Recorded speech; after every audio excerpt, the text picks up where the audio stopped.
సత్యమును జీవమును. నా ద్వారానే తప్ప ఎవడును తండ్రి యొద్దకు రాడు.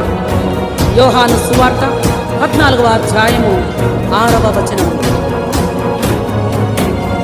సత్యము కొరకై అందరూ తమ ప్రాణాలే అర్పించగా, సజీవముగా దహనమై సంపూర్ణముగా అర్పించగా, అబద్ధముతో సత్యమును సమాధి చేయ తలతురా, చీకటెన్నడు వెలుగును ఉంచలేదని ఎరుగరా, కత్తించుని మనసాక్షిని అలక్ష్యమెందు.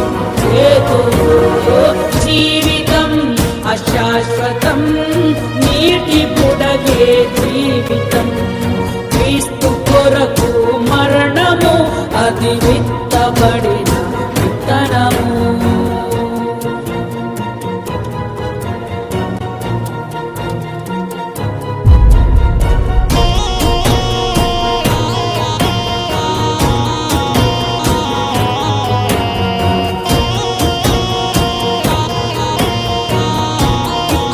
ఇదిగో త్వరగా వచ్చుచున్నాను. వాని వాని క్రియల చొప్పున ప్రతి వానికి చుట్టకు నేను సిద్ధపరిచిన జీతము నా యొద్ద ఉన్నది. ప్రకటన గ్రంథం 22వ అధ్యాయము 12వ వచనం.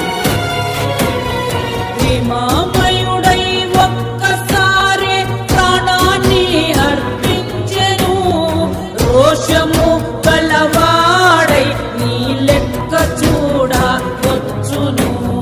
క్రీస్తురాకడ సమీపముగా పొంచియున్నది తెలుసుకో, తీర్పు దినములు వచ్చునని అనుక్షణము తెలిసి మసలుతో కలకాదుగా, ఇది నిజముగా ఇకనైన రక్షణ పొందరే. జీవితం అశాశ్వతం, నీటి